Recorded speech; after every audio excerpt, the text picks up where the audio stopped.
सभा के सदर साहब डॉक्टर दर्शनपाल जी, योगेंद्र जी और सरकार मेवाती की संघर्षशील धरती में मेरे संघर्षशील किसान भाइयों, नौजवान दोस्तों, प्यारे बच्चों और मेरी मातृशक्ति, सबसे पहले तो उन शख्स को नमन करता हूँ और मेवात के किसान भाइयों का अंग्रेजों की फौज से लड़ने का और बहादुरी का इतिहास रहा है और निश्चित रूप से इस जालिम सरकार से भी लड़ने में आपका अभूतपूर्व सहयोग इस किसान आंदोलन में रहा है। इसके लिए आप सबका मैं शुक्रिया अदा करता हूँ अखिल भारतीय किसान सभा की तरफ से, जिस बहादुरी के साथ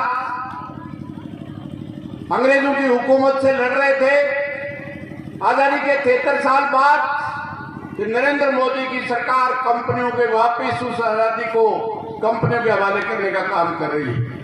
पिछले 3.5 महीने से इस देश का किसान, मजदूर, नौजवान, महिलाएं, हर इस देश के कोने कोने में इस सरकार की इन जन विरोधी नीतियों के खिलाफ, जो इस कोरोना महामारी के बाद किसानों के 3 काले कानून लाकर, बिजली संशोधन कानून लाकर इस पूरे देश की किसानी को कंपनियों के हवाले करके इस देश की 130 करोड़ लोगों की रोटी को मुनाफे का हिस्सा बनाने का काम कर रहे हैं। क्योंकि जिस मंदी के दौर में बड़े बड़े कारखाने मंदी से मार झेल रहे हैं, कोई कपड़े के बगैर चला सकता है, मोटरसाइकिल के बगैर चला सकता है, मोबाइल के बगैर काम चला सकता है, लेकिन कोई भी चाहे अमीर से अमीर है, गरीब से गरीब है, लेकिन रोटी के बगैर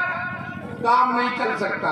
और उस रोटी को मुनाफे का काम आने वाली हमारी नस्लों को और हमारी फसलों को लूटने का काम इस कानूनों के माध्यम से किया है। आज बच्चा बच्चा जान चुका है। निश्चित रूप से ये सरकार इस देश के किसान अन्नदाता को बदनाम करने की, हमला करने की हर कोशिश की है, लेकिन हर कोशिश का जवाब, ईंट का जवाब पत्थर से देने का काम इस देश के किसान ने किया है। राजस्थान में भी इस भारतीय जनता पार्टी की सरकारों को एक बार नहीं, बार बार दुखाया है। चाहे 2005 में बिजली की रेट के लिए हो, 2004-05 में रावड़ा गढ़शाला में पानी के लिए हो, और चाहे 17 में कर्जा माफी के लिए हो। निश्चित रूप से आप इस देश की सरकार को भी झुकाने का काम करेंगे। इस 3.5 महीने में सबसे बड़ा उपलब्धि जो एक सरकार और आरएसएस ने इस देश के मेहनतकश किसान, मजदूर और नौजवान को धर्म के नाम से, जाति, क्षेत्र और भाषा के नाम से बांटो, लूटो और राज करो की नीतियों पे चलते हुए मेहनतकश को बांटने का काम किया था। 3.5 महीने में इस आंदोलन में सबसे बड़ी उपलब्धि उनकी एकता कायम करने का काम किया है। मैं धन्यवाद देना चाहता हूं कि निश्चित रूप से आज जिस तरह का मेवात के भाइयों का पिछले 3 महीने से लगातार 93 दिन से रोज एक घर से मेरी माँ बहने एक बोतल दूध की देकर न केवल शाहजहांपुर खेड़ा बॉर्डर पे, बल्कि गाजीपुर और शाहजहांपुर में रोज सुबह से लेकर शाम तक चाय पिलाने का काम करते हैं। इससे बड़ा कोई एकता का सबूत नहीं हो सकता। आज जो नारे लगाते थे आजादी के वक्त, हिंदू, मुस्लिम, सिख, ईसाई, हम हैं सब भाई भाई, वो इस 3.5 महीने में आंदोलन करके दिखाया है। ये काले कानून तो मर चुके हैं।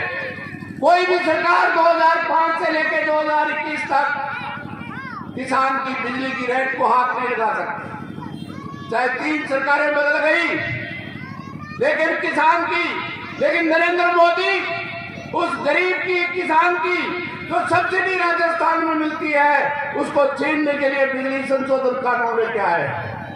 रोटी छीनने के लिए काले कानून, बिजली की सब्सिडी छीनने के लिए बिजली का कानून। इसलिए मेरा तो आपसे निवेदन है, एक तो आवाज आने वाली 23 मार्च को शहीद आजम भगत सिंह, सुखदेव और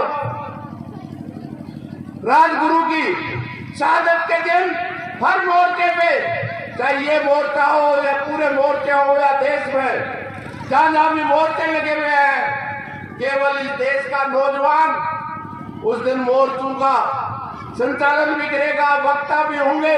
पूरे देश के नौजवान को इन लड़ाई में सबसे ज्यादा शामिल करने का दिन है।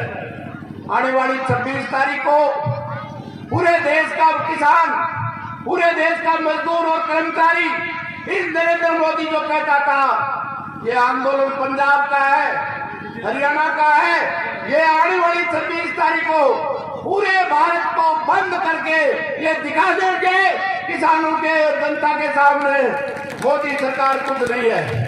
निश्चित रूप से ये सरकार हारेगी और देश का किसान जीतेगा। आपको पुनः मुबारकबाद देते हुए उम्मीद करता हूं कि इसी तरह से जिस तरह से आपका बहादुरी का और संघर्ष का इतिहास रहा है, इस मोदी जालिम सरकार को भी धूल चढ़ाने के लिए आपका सहयोग इसी तरह मिलता रहेगा। बहुत बहुत धन्यवाद। इंकलाब जिंदाबाद। लड़ेंगे, लड़ेंगे। धन्यवाद। तेरी जन्नत तेरी माँ की तलवों में है, हज का अजर सवाब